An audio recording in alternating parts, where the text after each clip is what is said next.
Bonjour Michel. Bonjour. Pouvez-vous vous présenter en tant qu'artiste? Avec plaisir. Comme on le devine sans doute, mes origines sont belges et j'habite maintenant en Normandie, en France. Et j'ai le plaisir d'y poursuivre ma carrière artistique autant que professionnelle. Et en fait, l'art, c'est aussi une profession. Michel, pouvez-vous nous parler de votre art? Avec plaisir. Personnellement, je suis tout d'abord un artiste expressionniste. Donc pour moi, l'art est un langage. Pour cela, j'utilise deux médias, le dessin, et cela depuis toujours, et la photo depuis 1979.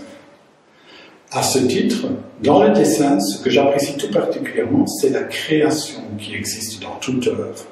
À partir d'une ligne, il y a toute une figure, et c'est l'être humain qui m'intéresse. Ce que j'apprécie aussi, c'est qu'avec une technique que j'appelle le dessin à l'aveugle, il est possible, en fixant uniquement le modèle, de donner toute la réalité du sentiment.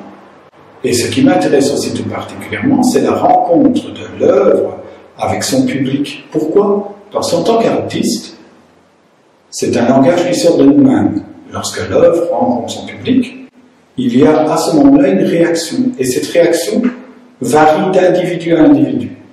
C'est ce qui est particulièrement intéressant dans l'art. Pouvez-vous nous parler de l'utilité de l'exposition De tête en cap?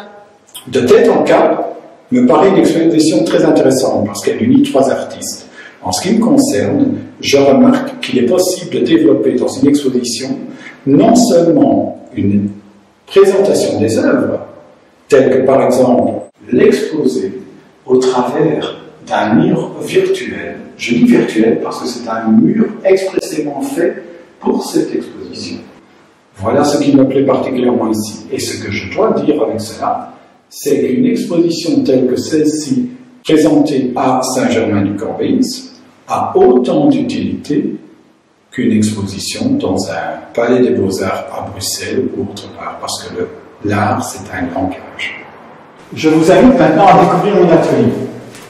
J'associe au dessin à l'aveugle, bien sûr le fusain, parce qu'en fait, ça me permet de tracer des lignes très franches et dont la sensibilité varie en fonction de mes sentiments. Personnellement, je dois dire que je ne suis pas un peintre. Par contre, la couleur peut m'intéresser.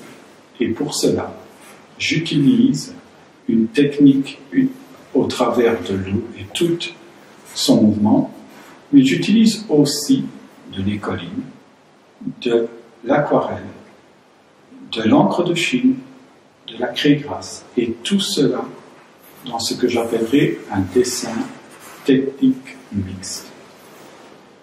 Moi, j'ai le plaisir de découvrir, par exemple ici, une figure que je viens de former. Pour cela, je n'ai regardé à aucun moment ma feuille. Et c'est ça la découverte de l'œuvre d'art. Je peux ensuite terminer quelques détails qui vont lui donner toute sa signification. J'inviterai, si vous voyez bien, la caméra à voir le résultat de ce travail. Et donc on voit que c'est tout un personnage qui vient de se créer, un personnage avec une expression. Le dessin est non seulement un dessin expressionniste, mais il est également un message, un langage. Moi je l'interprète d'une certaine manière, mon public l'interprétera à sa manière.